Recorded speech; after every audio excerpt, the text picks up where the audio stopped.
بسم الله. السلام عليكم ورحمة الله. حبايبي تلاميذ الصف الرابع، أهلا بيكم. هنحل في الفيديو ده إن شاء الله الأداء الصفي للأسبوع التاني.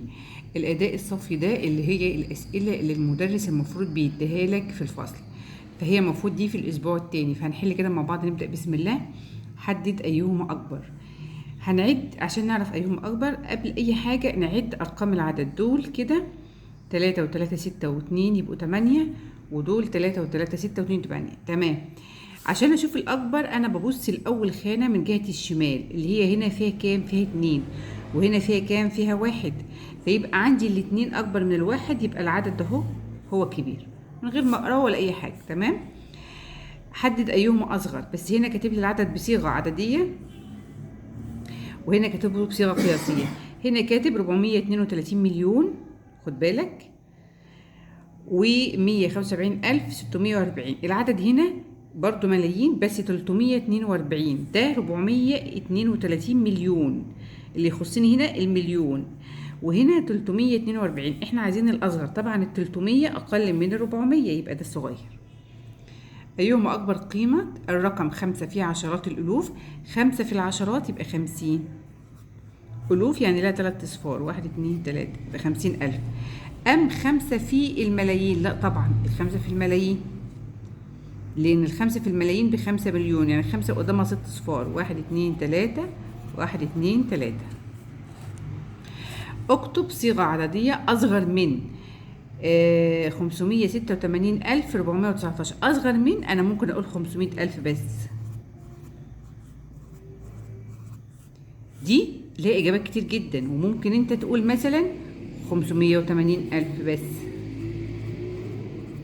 اهم حاجه نصغر. اصغر من دي 586,000، ممكن اصغر اقل منها بكتير، ممكن اصغر في اي رقم من الارقام اللي فيها في العدد بتاعي. فدي اجابتها كتير جدا. تمام. اكتب صيغه لفظيه تساوي 60,154. 60,000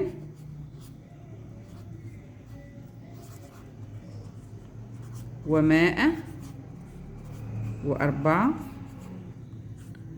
و50. بس كده. قارن بين العددين. 100,513 89,906. طبعا 100,000 أكبر من 89,000. قارن بين العددين. 2,715,648. 2,715,648. هما نفس العددين، ده بيساوي بعض. دي اسمها صيغة عددية، ودي اسمها صيغة قياسية، فيبقى الاتنين بيساووا بعض. قارن بين العددين. 3,125,423 و4 في، تمام، دي صيغة تحليلية. 4 في 1 مليون يعني ب4 مليون. دي 3 مليون، يبقى 3 مليون أقل من 4 مليون. حدد أكبر الأعداد التالية. 23,125 20,137 21,142. احنا عايزين الأكبر. دي 23,000، دي 20,000، دي 21,000. 23,000 أكبر من باقي الأعداد.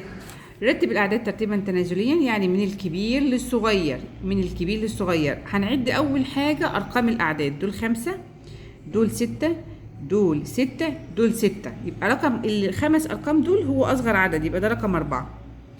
دلوقتي هقارن بين الأعداد المتبقية عشان أشوف الكبير.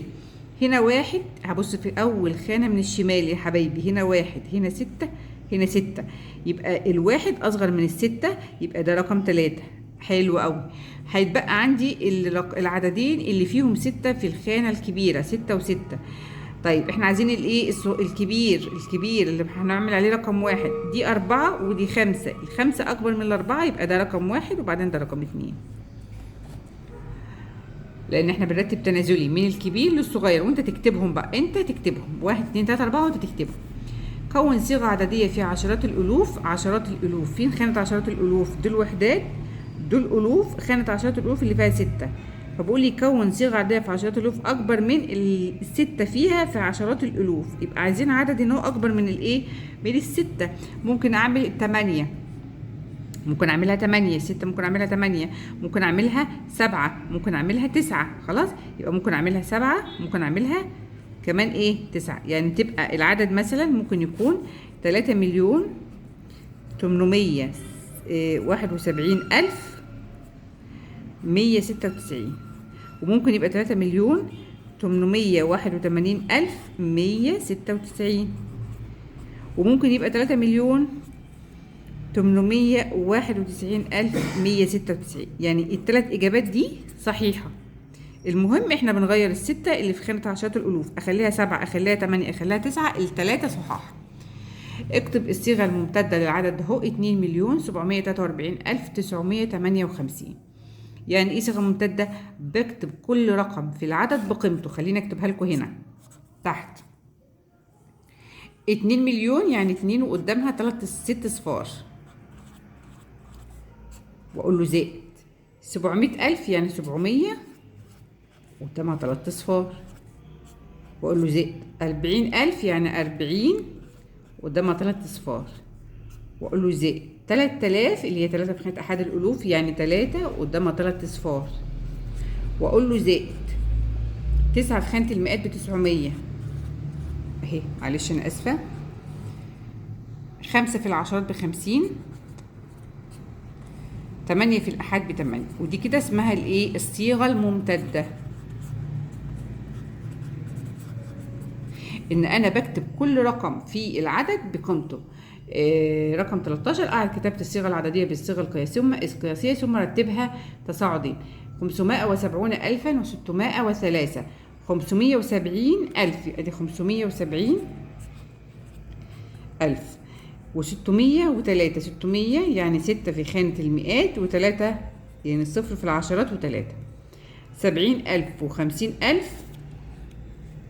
و6,000 و30,000. طيب 70,000 وال50,000 دول لما اجمعهم على بعض يديني كام؟ 70 و50 كام؟ 70 و50 ب120,000 زائد 6,000 يبقى 126,000 اهو. هكتبها لكم تحت او هكتبها لكم هنا اهو. يبقى 126,000 و30 يعني صفر في المئات وبعدين ايه؟ وبعدين 30. يبقى دي كده 126,000 و30.